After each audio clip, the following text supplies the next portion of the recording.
In this tutorial, we'll be learning how to create custom Mandalorian armor patterns similar to this custom shin pattern that we'll be creating in this tutorial. So to begin with, I like to use scrap paper that I have laying around.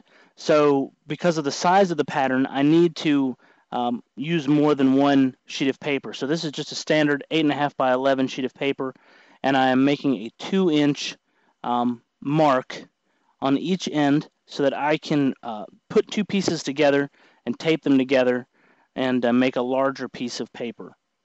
So I've already made my first mark at the bottom of the paper, and now I'm making a second mark at the top of the paper.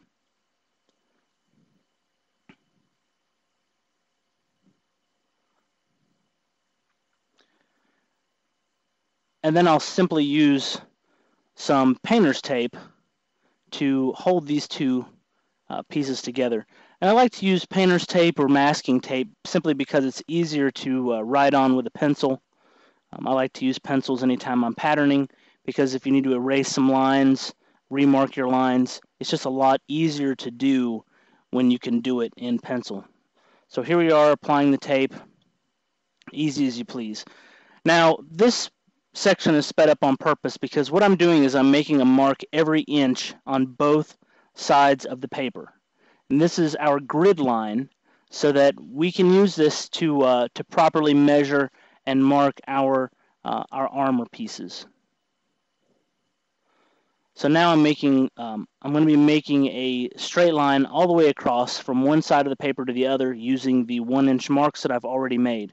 And these will basically create or complete our grid lines. And since we know that each of these lines is exactly 1 inch wide, it makes measuring out the pattern a lot more simple. Now, doing this pattern, we are also assuming that we know the measurement of the client or of yourself. If you're making this for yourself, if you're making it for someone else, you would need to know some measurements from the client in order to get the proper sizing on your pattern. For this pattern, we need to know what the diameter of the calf is, since it is a greave or shin armor.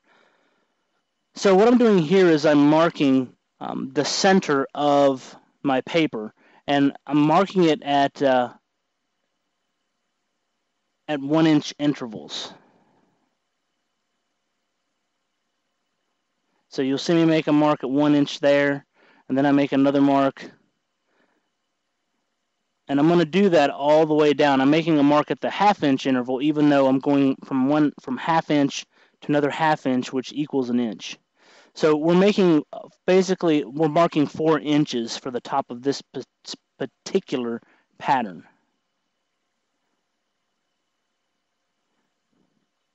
And you always want to make sure that your marks are nice and dark.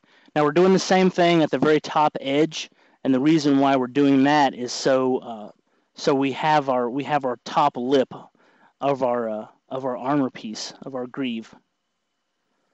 And then we're going to make a line, and that line is just so we can easily see where the edge is. It's really a reference point more than anything else.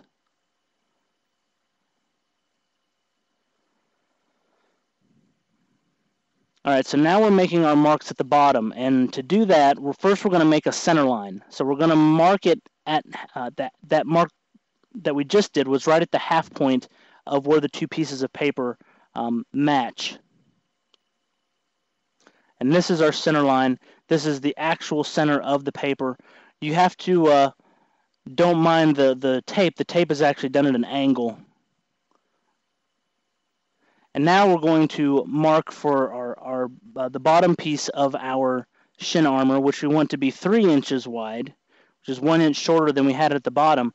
So from that center line, we have to measure 1.5 inches out on each side.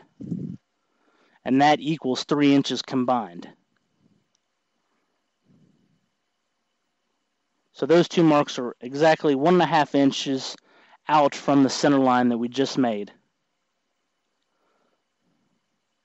So now we're going to go from the outside mark at the top, at the 4-inch line, down to the outside mark at the bottom where the 3-inch line is.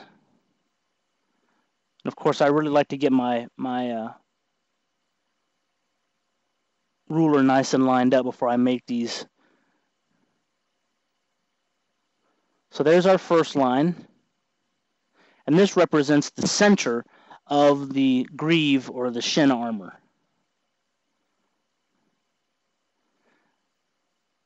And now we're making our other line there on the other side of the center line. So altogether, that's going to equal 3 inches.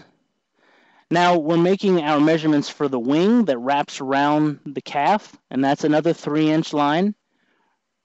And as you can see here, we're marking down 3 inches from the top and 3 inches out from the center plate of the greave. So now we're making the top diagonal line of the greave where we would call the wing, where it would fold over. And we're going to do the same thing on the other side.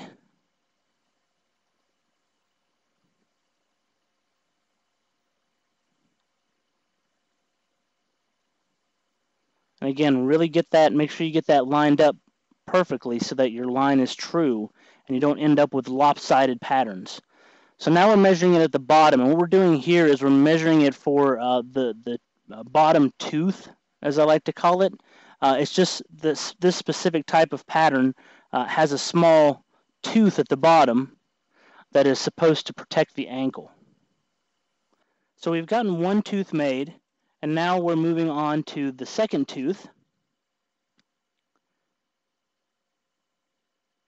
And as you can see, again, we make the mark there at the 1-inch line. So it's basically just a 1-inch diagonal line.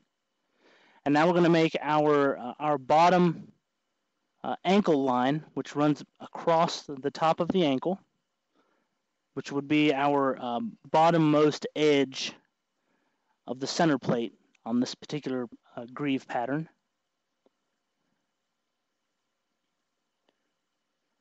And then once that's done, we're going to go ahead and finish marking out the rest of the wing, which is the taper from the top of the wing to the bottom, or the bottom corner of the tooth.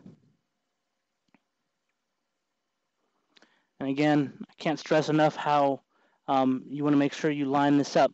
Now, the way I have it lined up is instead of going from where the top diagonal line of the wing stops, I'm actually going to where it intersects on the grid line that we made earlier. So you'll see that a slight bit of pencil mark may go beyond right there at the top. You might see the pencil line trail slightly off at the top, but that's fine because you really want to make sure that you run your lines to intersecting points on the grid, because that grid is what is going to keep your measurements correct. So now we've got it all drawn out. We're going to cut. And I've got it sped up here, but you need to be very careful when you're cutting. You want to make sure you cut on the lines. Don't cut inside and mess up your pattern, have to start all over again. And here is where I want to make sure I'm highlighting the fact by slowing it back down how detail-oriented you want to be when you're cutting this part out. This is your final cut that you have to make on this pattern. You want it to be right, because if you mess this up and you cut too far in, now you've got to add tape, you've got to trim it down with an X-Acto knife or a razor blade. You really just want to be very meticulous when you're cutting this out so that you'll have a perfect pattern. Now we're going to reinforce the back with another piece of masking tape. That's just so our pattern stays nice and firm. And now we can write on it exactly what it is. I like to mark these. That way I know exactly what set it was used for and what it was based off of. I'll usually put my name on a pattern, and then I'll say, you know, this one is a custom shin armor. That way I don't confuse it with any kind of gauntlet or, you know, think it's some kind of weird thigh armor or something like that. I know it's a shin, and we're ready to go. And that's pretty much it on patterning. You want to make sure that from corner to corner, everything's equal. And that way it's important so it doesn't look lopsided. And also, if you have any final trimming, I like to trim this little lip off at the top where we made our reference mark. That way the pattern just looks nice and symmetrical all the way around. So that's it. That's all we have for patterning. It really doesn't take long. The actual patterning time of this took about 25, maybe 30 minutes. So it doesn't take long. Just be patient with it, and you'll get some nice custom patterns like this for yourself. So get out there with your pen and your pencil and your paper and your ruler, and let's see what kind of patterns you can make. And we'll see you next time on the next episode of Warmaster's Workshop.